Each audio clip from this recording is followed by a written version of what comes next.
Good evening, world. I would like to explain in very simple terms exactly where the plane is right now. And it's got nothing to do with theories or data. I have actually no idea what happened to it, but it's blindingly obvious. There is only one explanation. And let me go through it very quickly. Firstly, no matter what did happen to it, leaving the debris field behind that we just spent 2 weeks finding is absolutely inexcusable. It's mind-blowingly stupid, frankly. I mean, it's incredibly. There's no, they're executing a tactical search over a large space of water, and they found a debris field, and they were, closing in on it, and there isn't a single scenario, not one that I can think of, that explains, no matter what happened, even if they're right about the new data and where it went down, it's still inexcusable because this could be part of the debris. No matter what your explanation of what happened to the plane is, and I don't know what happened to the plane, but no matter what happened to it, it's completely inexcusable not to leave a couple of planes and a couple of ships behind to look for the debris field that you were just about to close in on. And, there's nothing explains the monumental stupidity of leaving that behind. Because even if they're right, even if they have found the plane, that could still be part of it. They said themselves, although I didn't believe it, they said themselves that that debris field could still be consistent with the new data. Well, okay, so you had your hands on pretty close to, there were 300 pieces of debris in that last photograph, and the weather was nice today. So there's no scenario, none, that explains that stupidity. Not leaving a cupboard behind. So unfortunately, I've been thinking of how that could possibly be. And unfortunately, literally the only scenarios I can think of that excuse it is if they know 100% for sure that the plane is in one piece, which means it has to be on land. It's either crashed on land or it's landed. There is no other scenario, nothing else explains the monumental stupidity of leaving the debris field behind.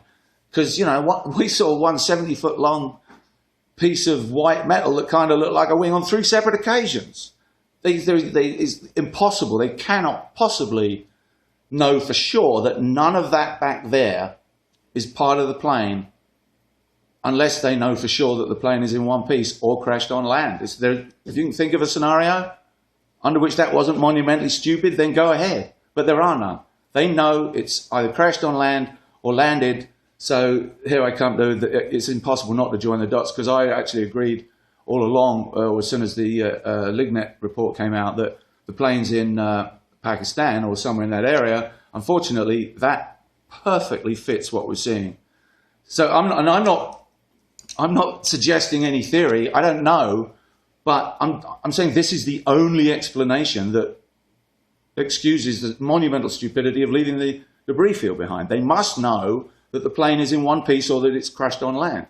So what if the Pakistan theory was right? Well, goodness gracious, does this fit like a glove or what? If we have found out, and by the way, the people that got together, the investigative team that was under Malaysian control, but it included the Inmarsat guys, it included Boeing. Those are the guys that could come up with mind-blowing changes of mind. What if Boeing did, as was earlier reported, what if they did have information transmitted by the engines that did locate it? What if the general was right? What if General McInerney was right? If they did, if they now know, if they figured out, because bear in mind, a lot of the plotting of the southern roof based on the Inmarsat data, they've now admitted that that was flawed because of the assumptions you have to feed into it. So it's like, clearly that's not quite the cast iron predicting tool we thought. So, hypothetically, because it does fit a situation like a glove, if we have just found out, as a result of the efforts of that team, that the plane is in Pakistan, what would we do? Well, what would we do? We would need to we want to continue looking like we're putting on a search. And what's the best way of doing that? Let's move everything closer to land, into an area where the weather's not quite so bad.